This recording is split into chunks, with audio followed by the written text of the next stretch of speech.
Hey, hello, this is Professor Game, where we interview successful practitioners of games, gamification, and game thinking who bring us the best of their experiences to get ideas, insights, and inspiration to help us in the process of getting students to learn what we teach. And I'm Rob Alvarez. I work at IE Business School Publishing, where we create interactive and engaging learning materials. And today we have a special guest. We have Candis Best. Candis, are you prepared to engage? I sure am. Can't wait. Let's do this. So to give you a quick intro on who Candis is, she is the founder and CEO of Learningateway. Her career in higher education began as an adjunct professor.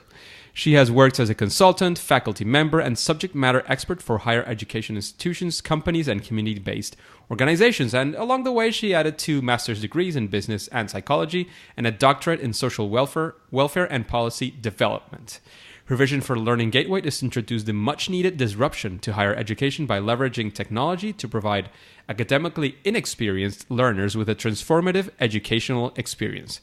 She believes that President Obama's goal of a U.S. education system that is the envy to the world is still achievable, and she intends for Learningateway to lead the way. Candis, that sounds fantastic and exciting. Is there anything else you would like to add? Anything else maybe on your personal life as well?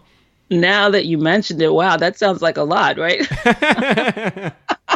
Now, when you say it that way, no, that would just kind of, it continues to be my passion. It continues to be what I think is achievable and what drives me both in my company. And I am still actually a faculty member. I don't teach undergrads anymore. I supervise doctoral students, but I still try to merge both. And so I'm kind of excited that I can still fit all of my different interests in life towards that same goal of giving more people access to what I think is wonderful about higher ed.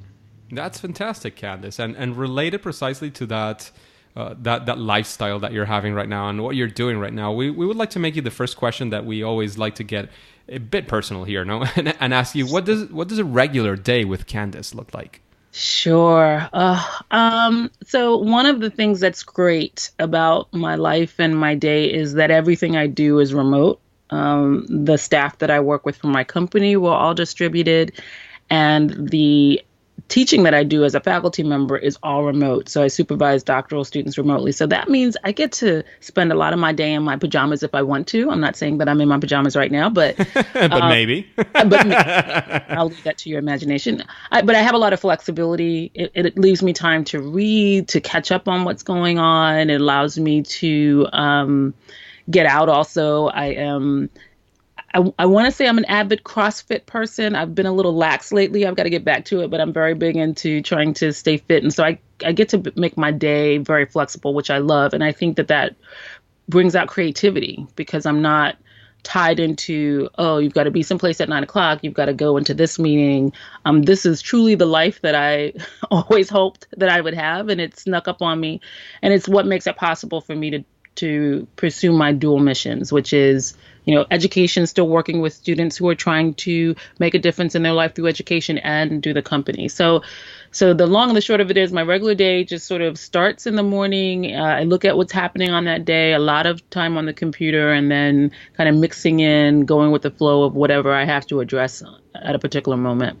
Fantastic. Sounds pretty exciting that you designed your own lifestyle in that sense. So you can actually do not what you want necessarily every minute and at every point, but you actually design the way it comes up to you and what you're going to do and what you're not going to do. Designing my day and designing my life is a great way to put it. Most of the time I get to design it. Sometimes it's designed for me, but most of the time I'm fortunate I get to design my day. The OPAs, the other people's agenda. Exactly. It's also there. But Candis, now we would like to get into a probably a more difficult topic, so to speak. And it's of a time when you feel that you had some sort of failure, but we would like to call it as well your favorite failure. Why? Because it's something that probably led you into massive learning or something where you can look back and say, well, that was a super difficult time and I came out strengthened and that this is what I learned, especially when it relates to creating something related to education, to your classes, and even better if it's related to game design or gamification.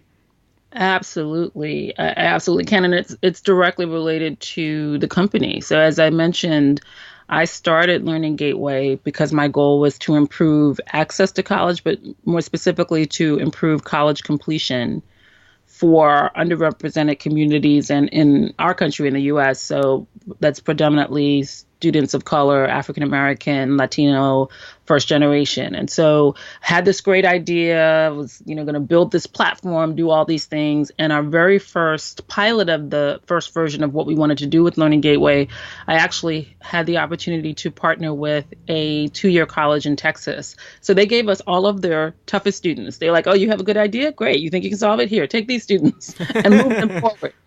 And so I, made this really elaborate video course and, tried to incorporate game principles, but at that time knew very little about it. I was guilty of that, typical introduction to gaming, confusing gamification or game mechanics with game design. So, we were throwing badges in there randomly without really planning it. But we started out with 180 students, and I think we ended up with 2 that actually completed that first project. And I was devastated because I thought, of course. I thought we had gotten this figured out. But we learned a lot because what we did was, one, I decided, and here's where being a researcher is very helpful. I said, okay, the numbers don't look good. We're going to move from quantitative to qualitative. We're going to interview some of these students that fell out along the way and find out what happened. Like, why did they not finish?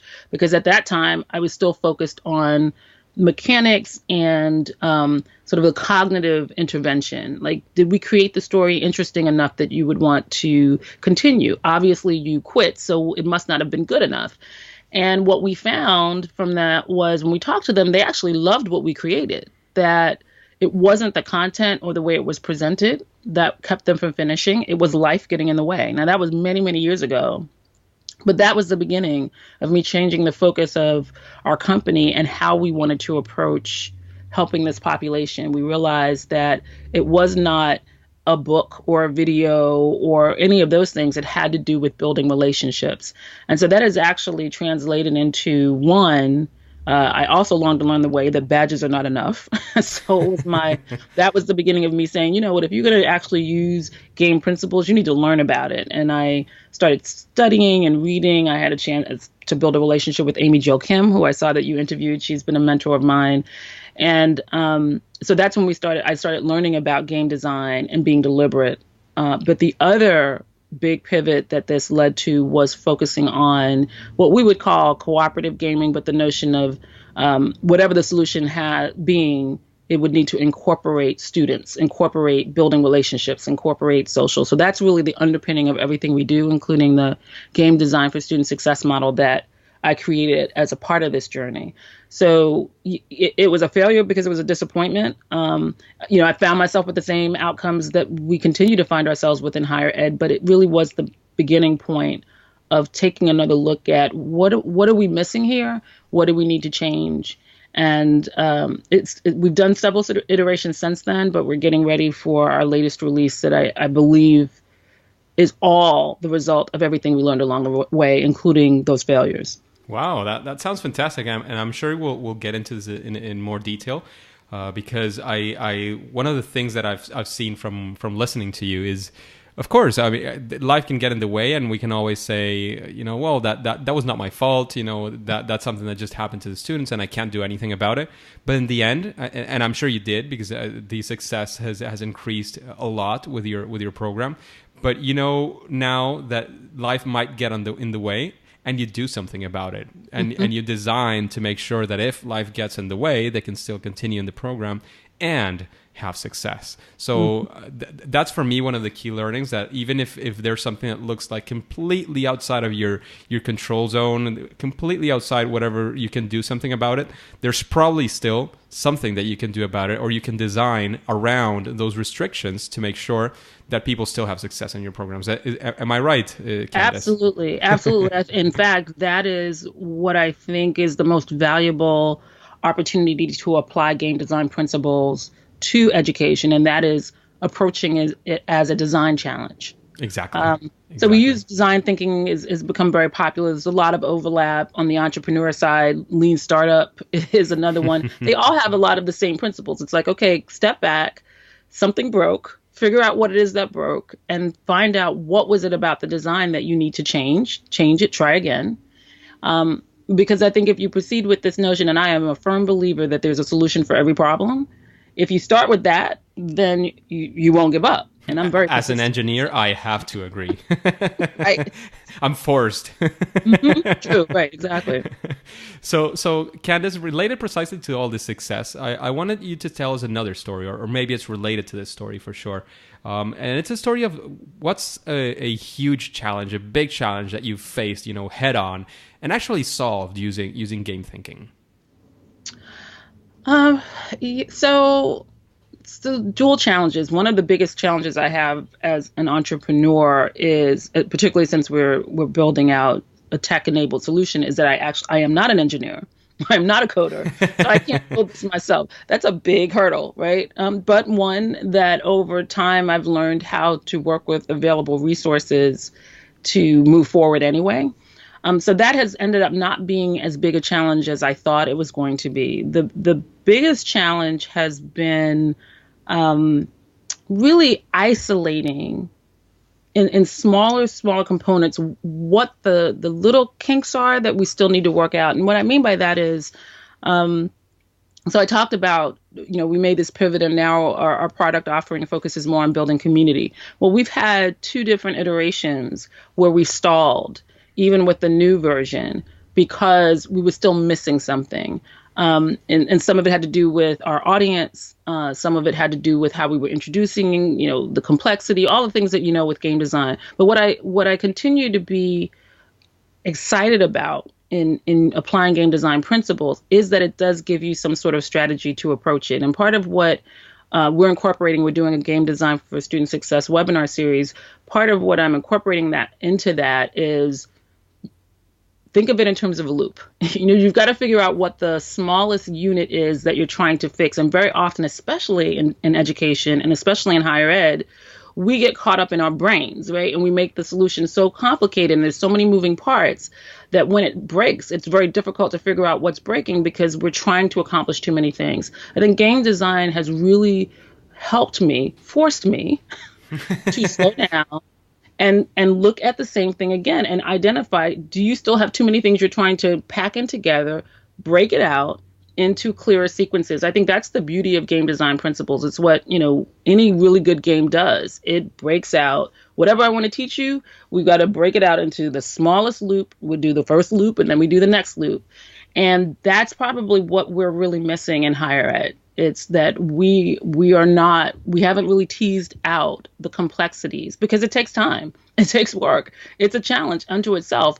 But what game design has done, at least for me, is it at least tells you that it's possible, that there is a model that you can apply. There's a way to approach it scientifically. There's a way to approach it strategically that could allow you to start making progress, because that's what you want your players to do. That's what we want our students to do. We just want to move you to mastery. We just want to help you make progress. So let's be systematic about how we do that and focus on one issue at a time that might be explaining why we're having difficulty. That's fantastic, and I love your approach in that sense. I can definitely hear a side of Amy Jo Kim speaking as well. Right, you hear her voice coming through me, right? But I want to go a little bit deeper, and I wanted to ask you if you have just like maybe one small concrete example of a time when you faced something like that, and you said, "Well, this I have to change my approach, and I have to use game design, and I have to use this small loop." How did you break it down into a single thing, and what is it that you found so that the audience can grab something from your experience? So I'll tell you the most recent change that we made, and it has to do with our audience. So as I mentioned, our mission has always been that we want to help underrepresented students who are struggling. And you heard the first story I gave you. They gave me the toughest students, the ones that were struggling the most. And everything we've been doing in terms of building community, we've been applying it to this population and continuing to struggle. And so we went back and we did some more focus groups and interviews. And back in February, we did an interview with a completely different student population. So instead of going to a small community college, we had worked at rural community colleges, we worked with urban community colleges, we kept running into the same difficulty. I ended up through happenstance going to a more privileged four-year university and talking to a group of students there. Completely by coincidence, I got invited to speak to them. And I explained what we were trying to do at Learningateway with our product College Core that's coming out. And the response that I got was just completely surprising, because I didn't even believe that what we were trying to do would be appealing to that group. But when they heard it, they heard something different. They saw some different value that still allowed us to move our goal. They were very interested in the notion that they, as more privileged students, could be a part of helping students who weren't doing as well. But they were seeing it from the perspective of, oh, it will help me develop career skills. So it never occurred to me that we had to change our audience or change our approach, that we could still accomplish the same goal, but we had to try it from a different perspective. So in terms of a loop, for us, the loop had to do with our audience, how we were introducing what we wanted to do, who we were introducing it to, and how we were organizing the way we were going to roll this out. That's the most recent. And again, I had to get hit over the head by it because I just happened to have an opportunity to talk to a different audience. And I don't know how long it would have taken me, obviously several years, because I didn't do it before. But again, it's just being willing to step back and say, maybe stop trying to go through door number one and take a look and see if there's another door that you may be needing to try this from a different perspective. That makes a lot of sense, and thank you for your latest experience.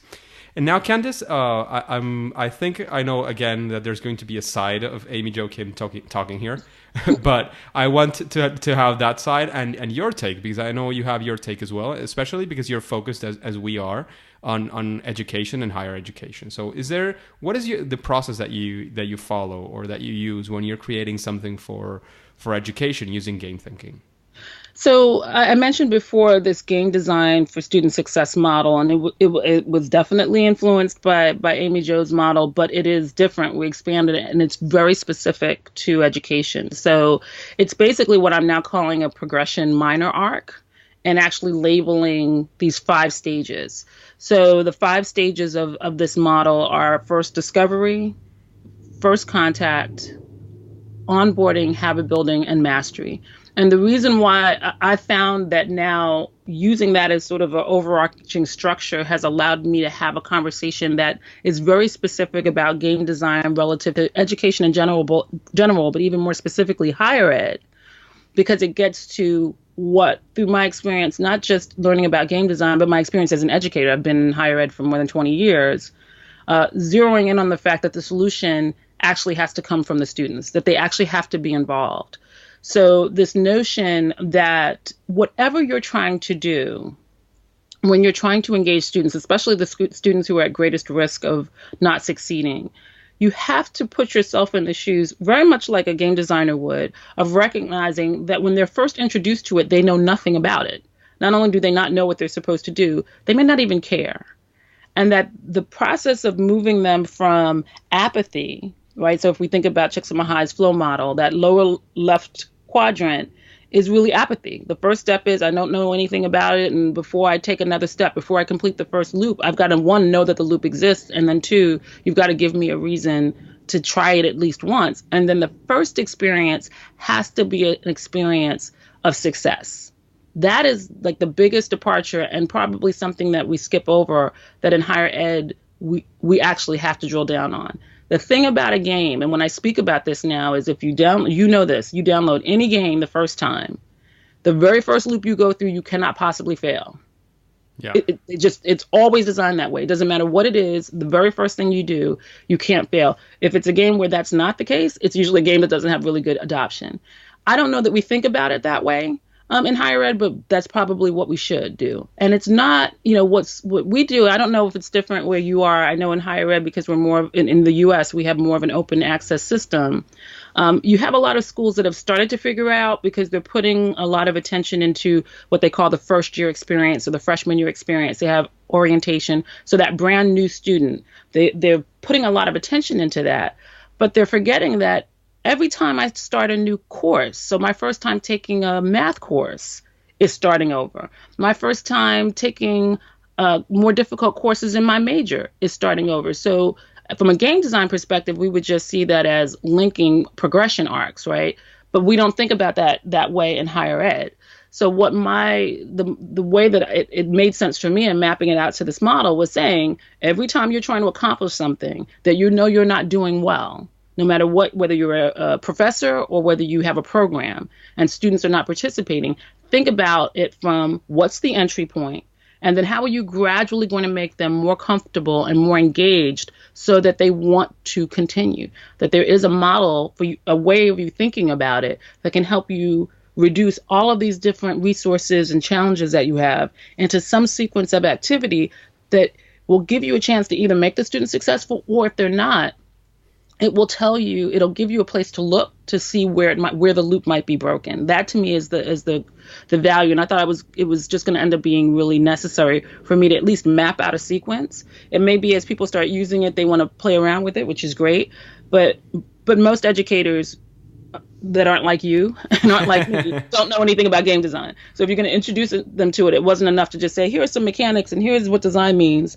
I just found it helpful to say, and here's what an arc would look like. Start here and then try this out with whatever it is you're trying to accomplish and see how it works.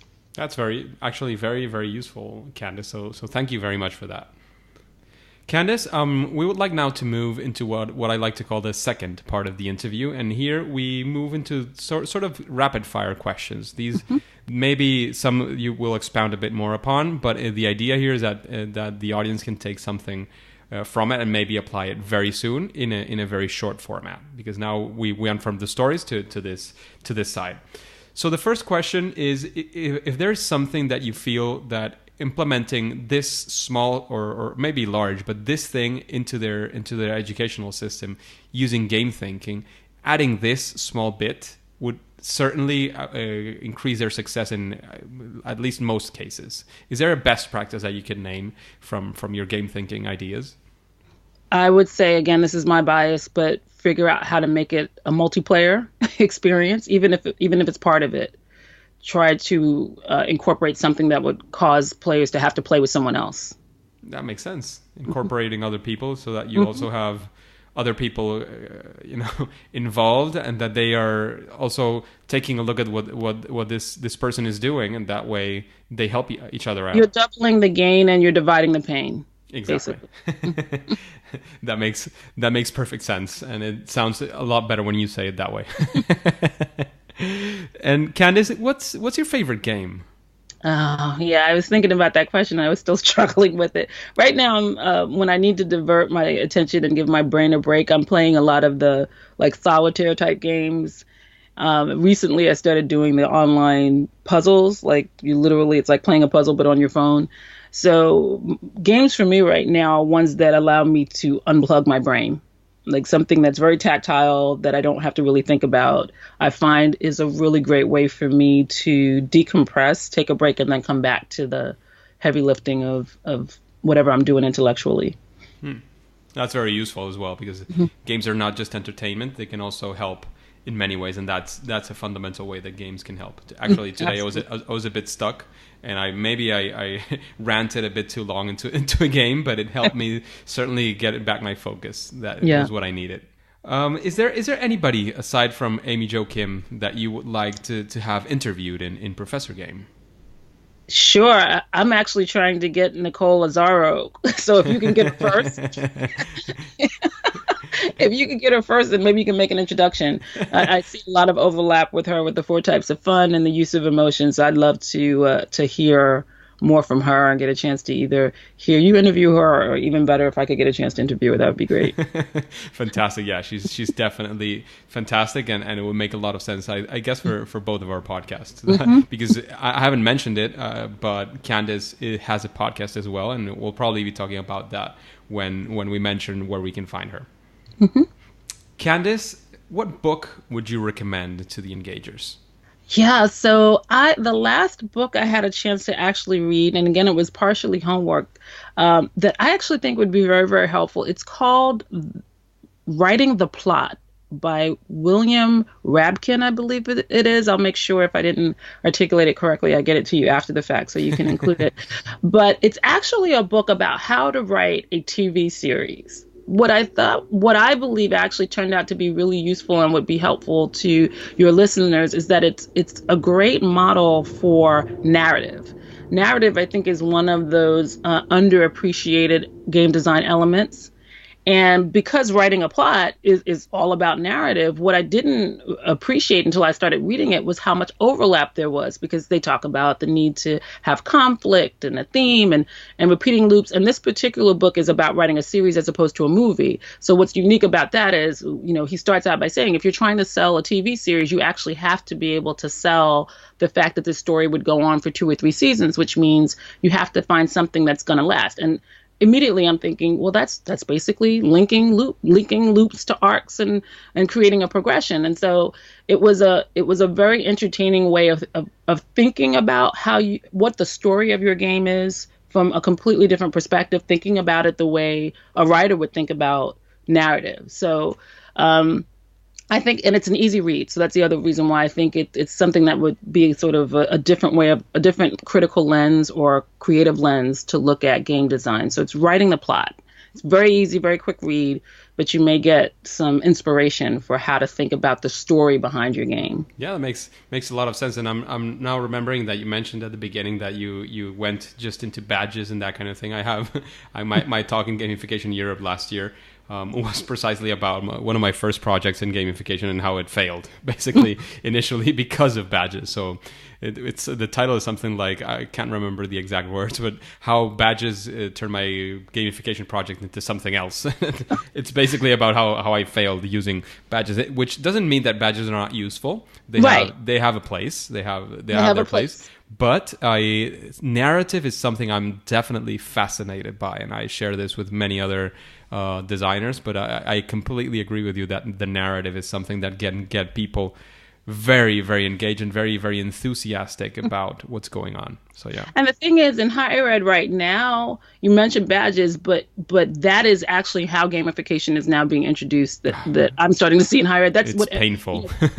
Yes, that's the word. It's so painful because a lot of companies are now selling their solution by saying, "Oh, and we give badges for this," and now I just think.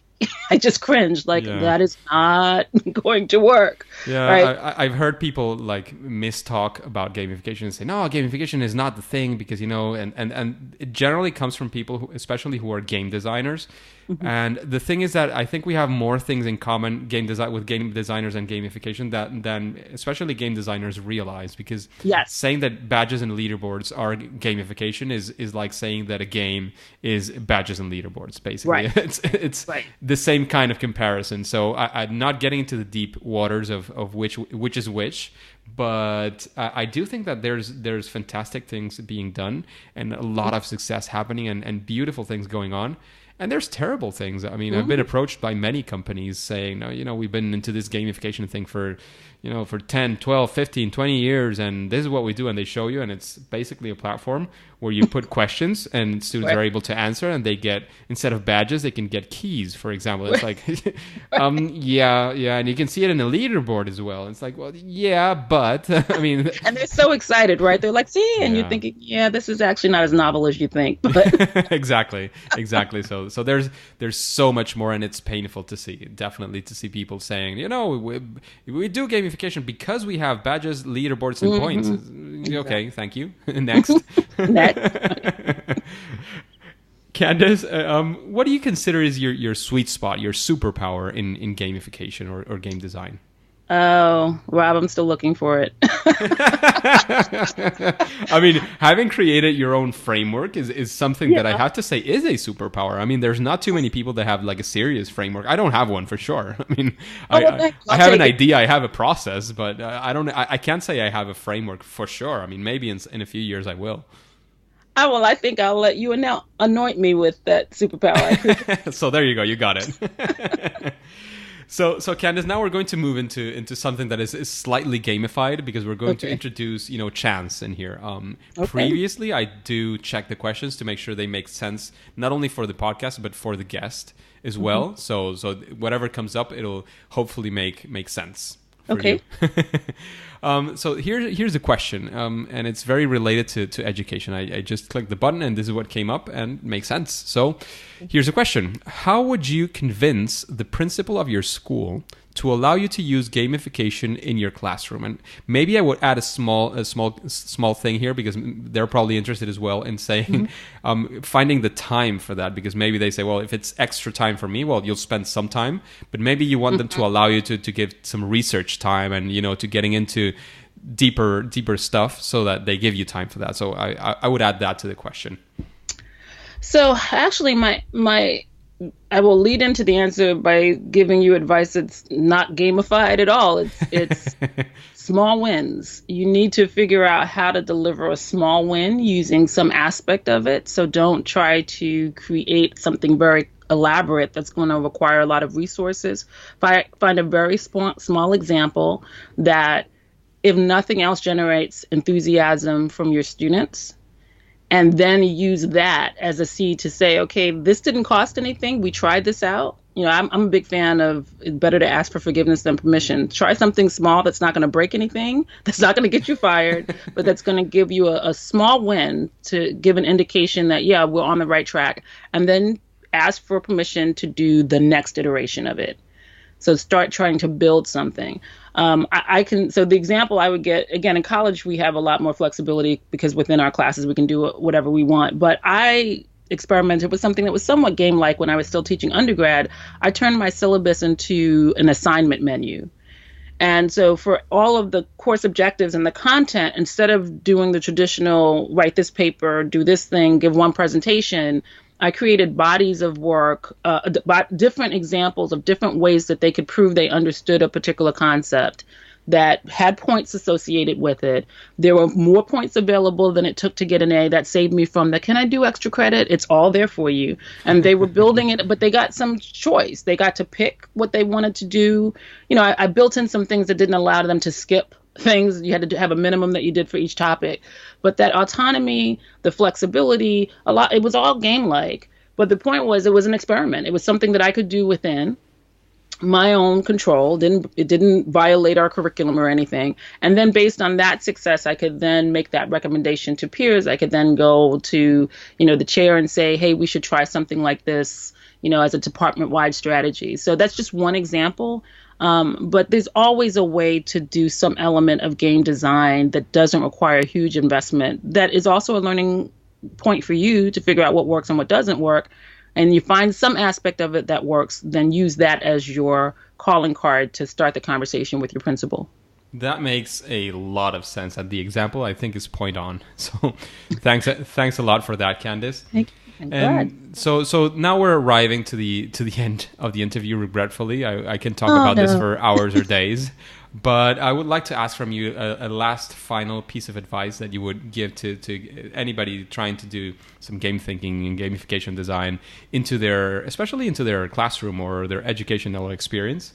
If you can give them any advice, I always try to gear it especially towards the people who have never done anything before. Then how can we connect with you? And of course, anything else that you'd like to add?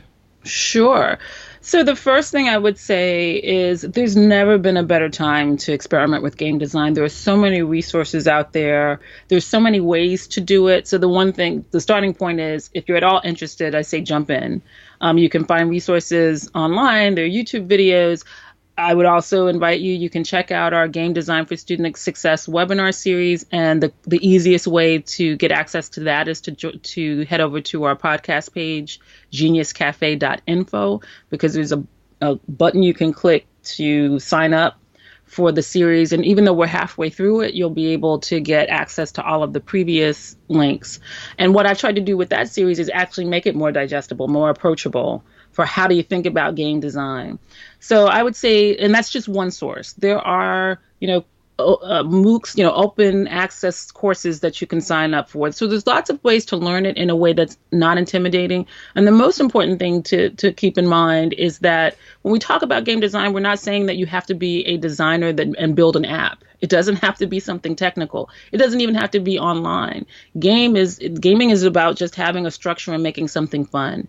So, the advice that I would give is, if it's at all interesting to you, know that it is something that you can start with, that you can incorporate into your way of engaging with your students and making what you want them to learn fun, and that you've got lots of people like you, Rob, like me, like Joe. There are lots of people who are so passionate and enthusiastic about that we're more than happy to help. So reach out to us. I have just found that the gaming community, and I don't consider myself a gamer per se, I still consider myself a novice in that, but I will say when I met people, everyone's so helpful.